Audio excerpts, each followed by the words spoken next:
O programa a seguir não é recomendado para menores de 12 anos. No programa de hoje iremos falar sobre o feudalismo, os problemas econômicos, a queda do império, a invasão bárbara, entre outros. Isso e muito mais, hoje no GV History. Então, puxa a vinheta!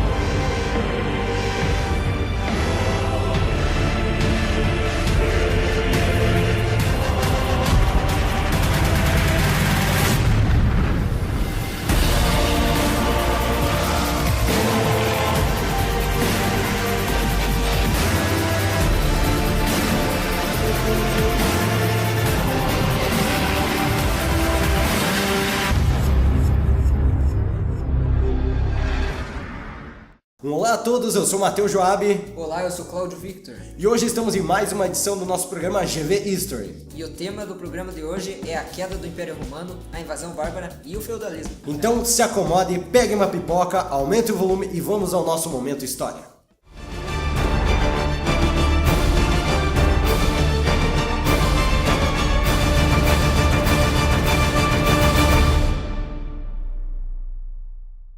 Vamos começar falando sobre a queda do Império Romano e a invasão bárbara.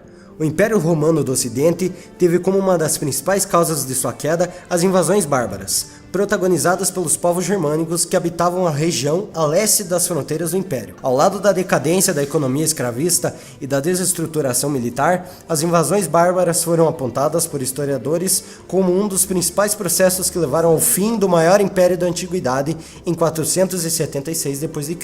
Os bárbaros recebiam essa denominação de origem grega, pois os gregos não entendiam a língua dos povos do norte. Aos ouvidos gregos, esses povos balbuciavam algo como um barbar, o que deu origem à palavra bárbaro, que passou a designar o estrangeiro.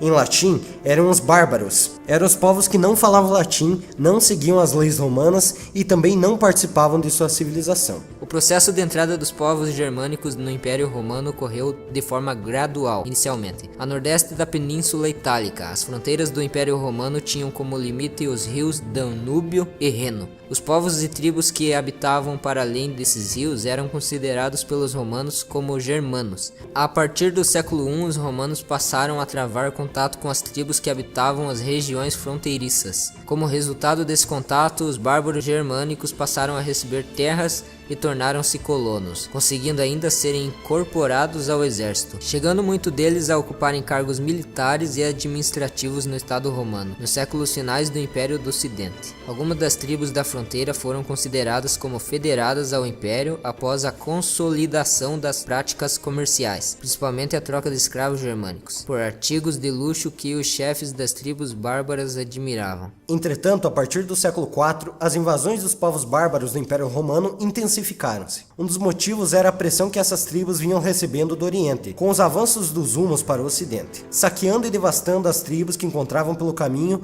os hunos fizeram com que os germanos adentrassem as fronteiras romanas, agindo também com violência contra os civilizados. Os principais povos germânicos que invadiram o Império Romano foram os hunos, os vândalos, os visigodos, os estrogodos, os francos, os lombardos e os anglo-saxões. Em alguns momentos, eles conseguiram alcançar a cidade de Roma, saqueando a cidade e buscando destruí-la. Em 476, o líder dos Érulos, Odoacro, comandou a invasão e o saque de Roma, destronando o último imperador romano, Rômulo Augusto. Odoacro enviou as insígnias imperiais à capital do Império Romano do Ocidente, Constantinopla, decretando o fim do Império do Ocidente.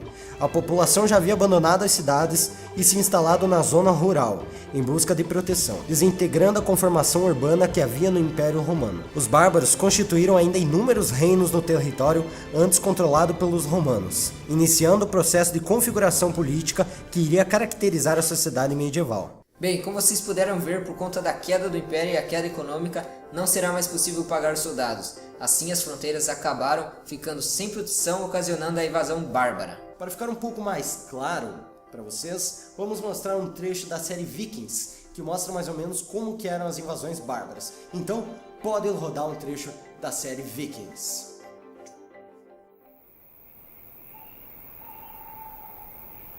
On reste à pays.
Podemos ver claramente neste trecho da série como eram mais ou menos as invasões bárbaras. Agora, seguindo em frente até o feudalismo, vamos para o surgimento dos francos e a aliança com Roma. Então vamos lá.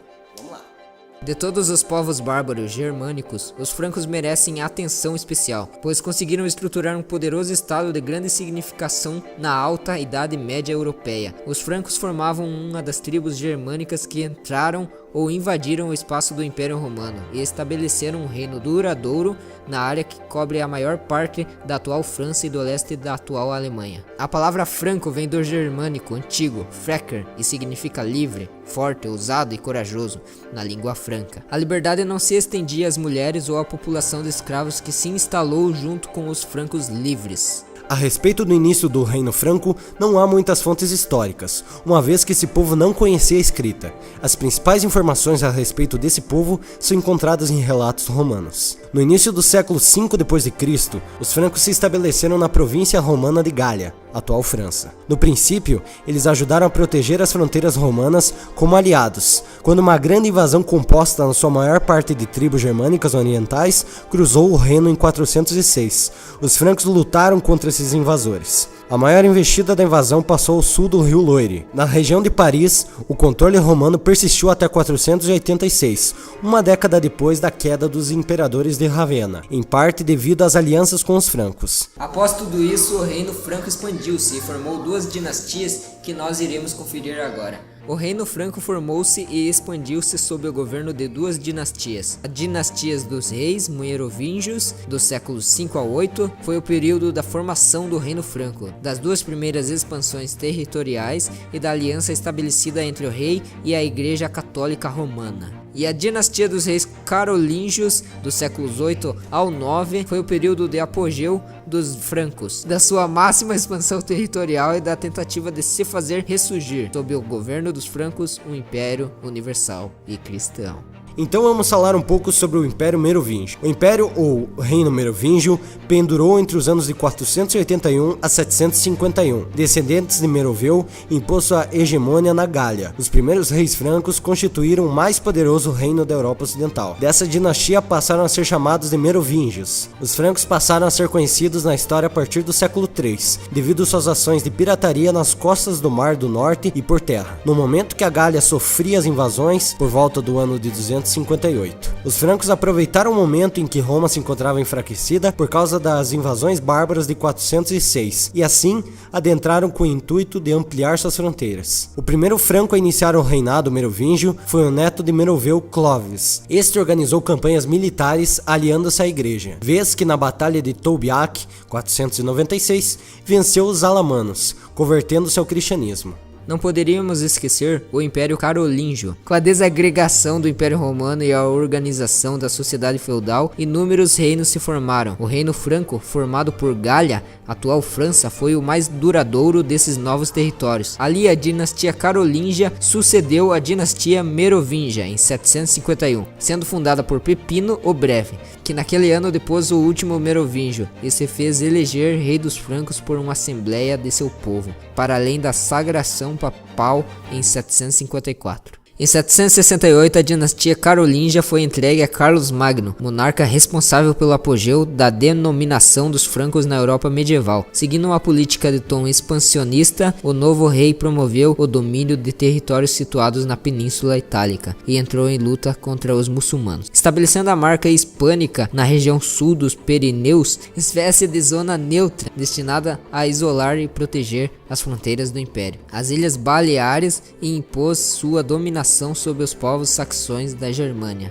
Formando um vasto território, Carlos Magno teve grande preocupação em organizar administrativamente as regiões conquistadas. Para tanto, realizou a doação de terras a todos os nobres que o auxiliavam durante as batalhas. Além disso, dividiu todos os domínios imperiais em 200 condados que seriam geridos por um nobre e um bispo. Após a queda do Império, a queda econômica e as invasões bárbaras, surge assim o feudalismo. Mas o que foi o feudalismo? Bora conferir. O feudalismo foi um modo de produção ou a maneira como as pessoas produziam os bens necessários para sua sobrevivência. A estrutura política, social, econômica e cultural que estava em vigência na Idade Média na Europa Ocidental e que era uma forma de substituir o escravismo grego e romano, recebeu o nome de feudalismo, caracterizando o modo de produção dessa época. Vamos então ao surgimento do feudalismo. Entre as principais causas do surgimento desse sistema feudal está a decadência do Império Romano, a falta de escravos, prestígio e declínio militar. Foi a partir do século III que o Império Romano começou a declinar de modo acentuado. Entre inúmeras razões, destaca-se a crise do escravismo. Sabemos que o trabalho escravo era um dos pilares de riqueza de Roma. A maioria deles eram prisioneiros de guerra. Ocorre, no entanto, que desde o final do século II, as guerras de conquistas praticamente cessaram, fato que diminuiu muito o número de escravos à venda. Com isso, o preço deles foi ficando cada vez mais alto. Essa crise afetou duramente a agricultura e o artesanato, setores que dependiam do escravo para produzir em grande quantidade, pois visavam a exportação, de forma que impossibilitou a produção de gêneros destinados à exportação. Roma passou a gastar as riquezas acumuladas na guerra de conquista, pagando os produtos que importava como cereais, armas e joias. Na grave crise econômica do Império Romano, ocorreram as invasões germânicas dos bárbaros que fizeram os grandes senhores romanos abandonarem as cidades para morar no campo, em suas propriedades rurais. Esses poderosos senhores romanos criaram ali as vilas romanas, centros rurais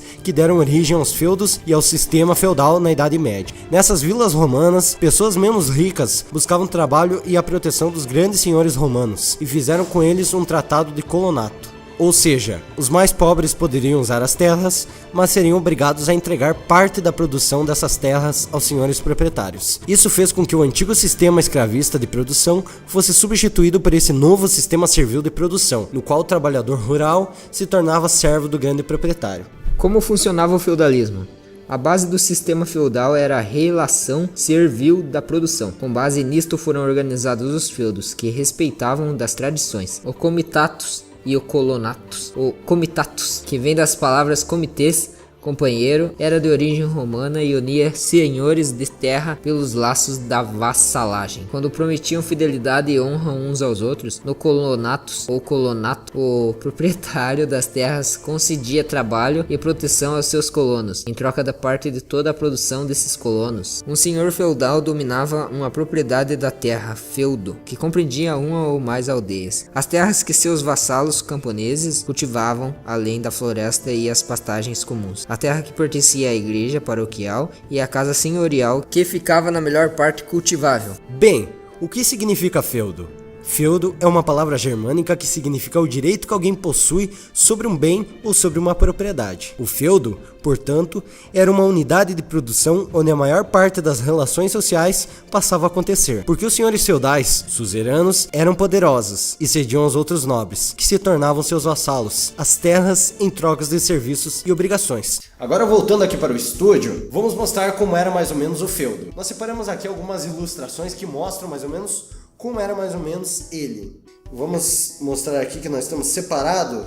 Vamos colocar para a câmera 2 como que era mais ou menos o feudo. Com certeza o editor vai colocar como que era mais ou menos ele aí. Na primeira gravura vemos como era dividido um feudo. Tínhamos o domínio do manso senhorial, que era a utilização exclusiva do senhor feudal, porém os servos eram convocados para trabalharem de 2 a 3 dias por semana nesta terra, sendo que toda a produção era destinada ao senhor feudal. Depois tínhamos a área do manso servil, que eram as terras destinadas ao uso dos servos, camponeses do feudo. Os servos não eram proprietários dessas terras, mas apenas usavam e delas deveriam tirar o sustento da família, e também pagavam as taxas e impostos ao senhor feudal. A condição do servo passava de pai para filho, assim como o direito de usar essas terras. Além dessas duas, tínhamos as áreas comunais, ou a área do manso comum, que era a área do feudo de uso coletivo. Eram os bosques, florestas e pastos. Porém, dependendo do feudo, existiam regras para sua utilização. Em muitos locais da Europa, era comum a proibição da caça realizada por servos em terras comunais. Os servos podiam levar seus animais para pastarem nessas terras, assim como pegar lenha. Na segunda gravura,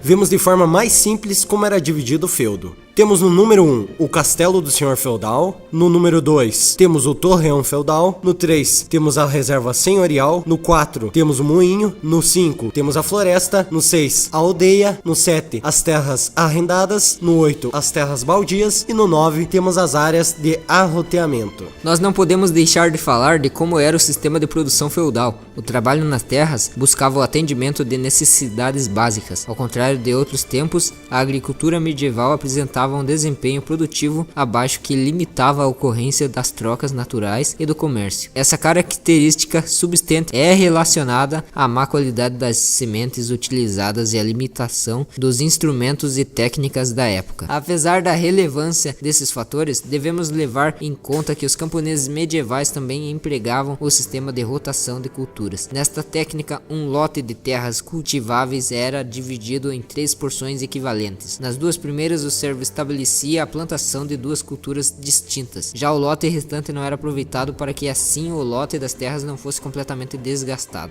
Podemos ver na ilustração que nas 2 primeiras o servo estabelecia a plantação de 2 culturas distintas. Já o lote restante não era aproveitado para que assim o lote de terras não fosse completamente desgastado. No ano seguinte, um terreno que foi cultivado é colocado em descanso. O campo que continua a ser explorado troca de cultura e o campo que esteve em repouso recebe a plantação do lote que agora está descansando. No terceiro ano, o terreno que ainda não descansou não é usado e os outros 2 lotes recebem uma plantação distinta da que for empregada no segundo ano. Dessa forma, percebemos que 1/3 das terras era excluído da colheita de todos os anos. Agora vamos falar um pouco sobre a suzerania e vassalagem. Os senhores feudais possuíam terras e exploravam suas riquezas cobrando impostos e taxas desses nobres em seus territórios. Eram tratados de suzerania e de vassalagem entre eles. Esses vassalos podiam podiam ceder parte das terras recebidas para os outros nobres, menos poderosos, que eles passavam a serem os suzeranos destes segundos vassalos,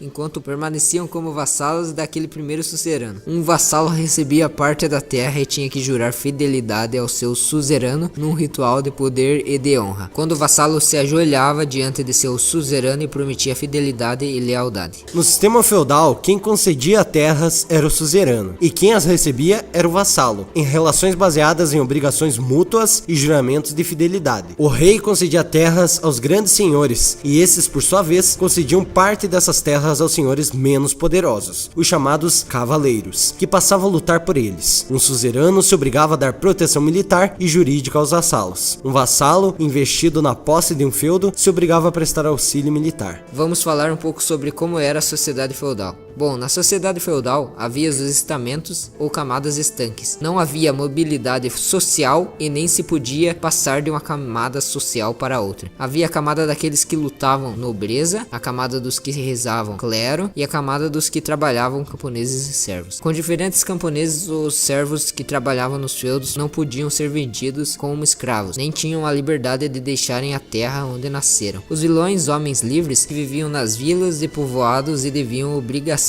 aos suzeranos, mas que podiam deixar o feudo quando desejassem. Os nobres e o clero, que participavam da camada dominante dos senhores feudais, tinham a posse legal da terra, o poder político, militar e jurídico. No alto clero estavam o papa, os arcebispos e bispos, e na alta nobreza estavam os duques, marqueses e condes. No baixo clero estavam os padres, monges, e na baixa nobreza os viscondes, barões e cavaleiros. Esses feudos eram isolados um dos outros e necessitavam da proteção de seus senhores. Nasceram sob o medo das invasões bárbaras sofridas e que ocasionaram o final do próprio Império Romano Ocidental. Os povos que formavam os novos feudos eram as antigas conquistas dos romanos e passaram a se organizar em reinos, condados e povoados isolados para se protegerem de invasores estrangeiros. Esse isolamento também os obrigava a produzir o necessário para sua sobrevivência e consumo próprio. Então essa foi toda a trajetória até o feudalismo. Agora que conferimos um pouco no momento história sobre o feudalismo e a crise de Roma, vamos ao nosso momento respondendo internautas. Então, qual é a primeira pergunta, Cláudio? A primeira pergunta é do Daniel Orivaldo da Silva. Quem governava na época do feudalismo? Uma ótima pergunta, muito obrigado pela sua pergunta, Daniel. E bem, o próprio nome feudalismo indica isso, ou seja, os grandes monarcas ou senhores feudais eram quem governavam durante esse período. Agora eu vou ler a segunda pergunta aqui.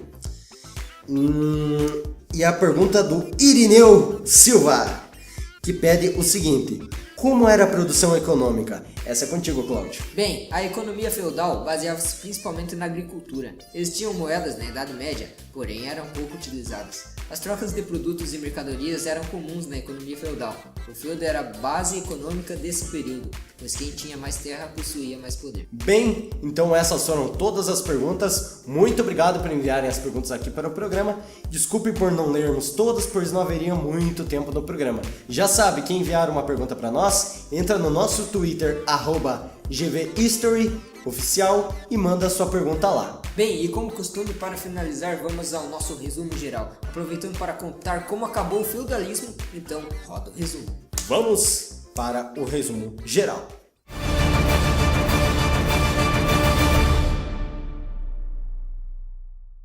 No programa de hoje vimos que o Império estava dividido entre ocidental e oriental, porém o Império Romano entrou em crise quando o último imperador estava no poder, Rômulo Augusto. A partir daí houve invasões dos povos bárbaros, que eram nômades e viviam de saques. Após isso houve o processo de ruralização, em que as pessoas saíam das cidades, que eram alvos dos ataques bárbaros, e iam para o campo. Assim começou a surgir o feudalismo, onde a igreja era a maior proprietária das terras, e ter terras significava poder, mas como a economia era agrícola e de subsistência, ou seja, só se produzia para o consumo, e a densidade demográfica estava aumentando, o próprio modo de produzir foi o causador do declínio feudal. As pessoas que viviam à margem da sociedade feudal foram para a cidade comercializar, e assim surgiram nesse momento os burgueses, e assim consolidou-se o fim do feudalismo. Então chegamos ao fim do nosso programa. Muito obrigado pela sua audiência. E não se esqueça que semana que vem tem mais GV History aqui no GVTV. E já adiantamos que o conteúdo do próximo programa será a Primeira Guerra Mundial. Muito obrigado pela audiência e valeu, falou. Valeu, galera! É nóis!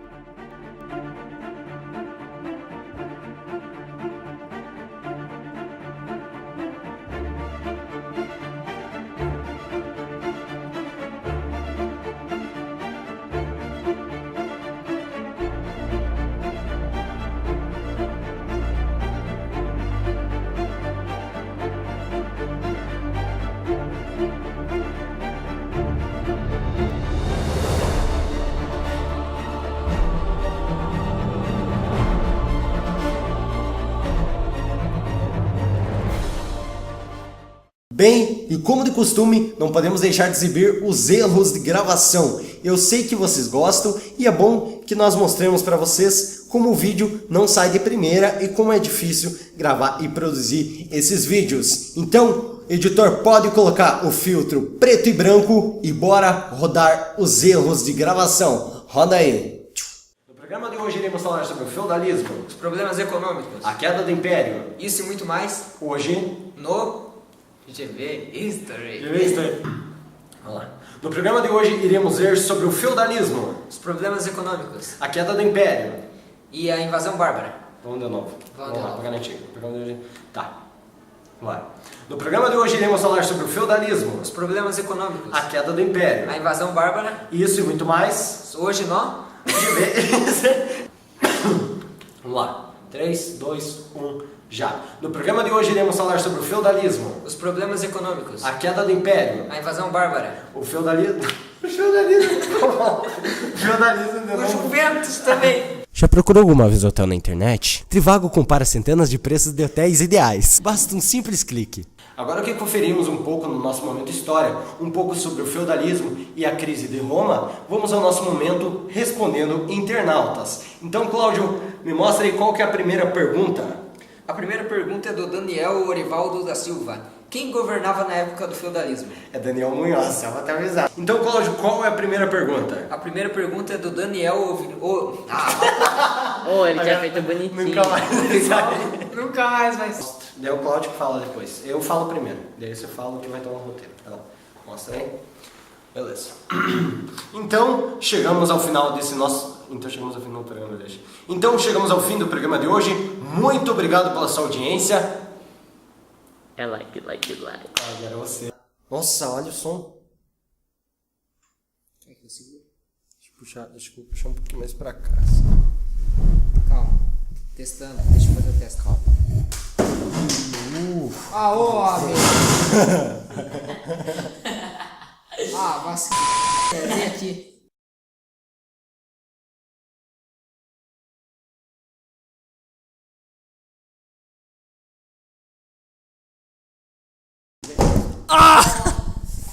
Minha perna. Pare. Meu Deus.